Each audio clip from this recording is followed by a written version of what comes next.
તો ગાઈસ ઊંઘીને તો ઉઠી જાય 6:30 થઈ ગયા છે.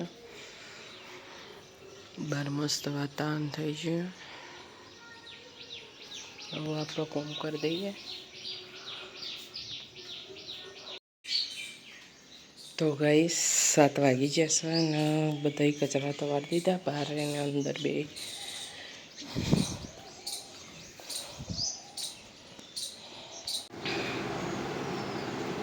તો ગાઈસ ડબ્બુ તો ઘેર આવી ગયા અને રેનકોટ ખોલાવ્યો. આ તો વહેલા રોતી દેવું.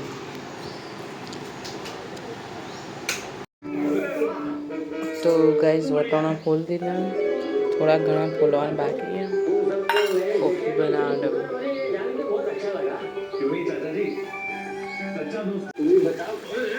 તો ગાઈસ ચટણી પેલી કરવા મૂકી દીધી. શાક આજે બનાવવાનું,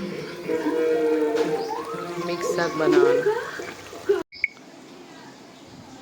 તો ગાઈસ ખાવાનું તો બની ગયું છે, પણ હવે કચરા પોતું કરવાનું હોય અને કપડો પેલું એ કરવાનો અને ડબ્બુ તો જ્યાં બેહણામાં એટલે મારે જ કરવું પડશે. તો ગાઈસ વાસણ એવું ધોવાઈ ગયું છે, કપડાં ધોવાઈ ગયું અને કચરા પોતું થઈ ગયું છે. હવે હું નહીં લઉં.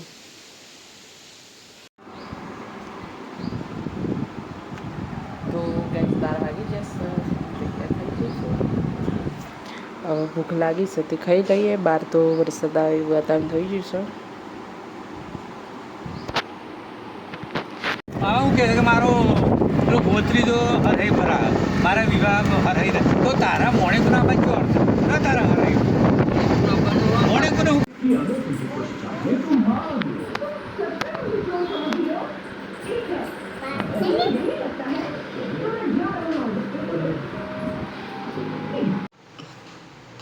તો ગાઈસ ચા બનાવી દીધી. એમ ઉકળો છે.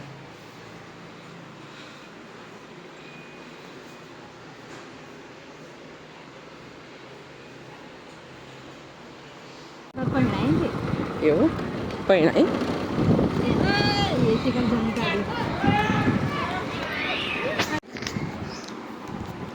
તો ગાઈસ ઘેર તો આવી જશે. બધું કામ કરી દો ફટાફટ. આ તો ડબ્બુને ઊંઘ પૂરી નહીં થઈ. દોડ નહીં ડબ્બુ. તો ગાઈસ એટલી આરામ નતો મળ્યો તે અત્યારે હું જઈએ બાપડી કેટલી માસૂમનું. તો ગાઈસ ખીચડી તો મેંકી દીધી. આજ તો ખીચડીની ચટણીનો પ્રોગ્રામ હોય, કારણ કે બપોરે શાક રોટલી વધી હતી, ડબ્બુએ ખાધું નહોતું એટલે. તે ઇવન ડુંગળી ક્રશ કરવાની, કારણ કે મને લાગે બહુ ડુંગળી નહીં ડબ્બુ. હું તો ઘડી આ બધું સાફ કરી દઉં.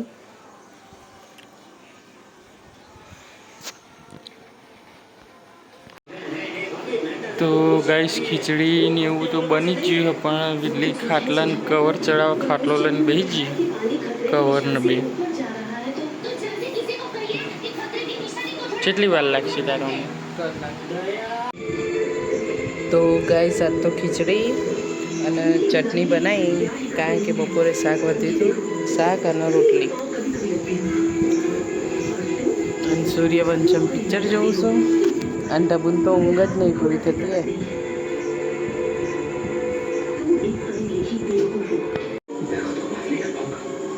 તો ગાઈસ ખાઈ લીધું અને પિક્ચર જોઈએ છીએ. ડબ્બુ આરામ કરો અને રઘુ કુલર ભરો.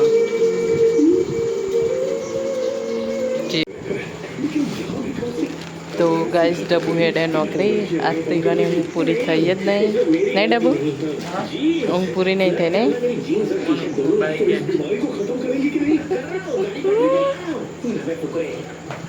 તો ગાઈસ આટલું જ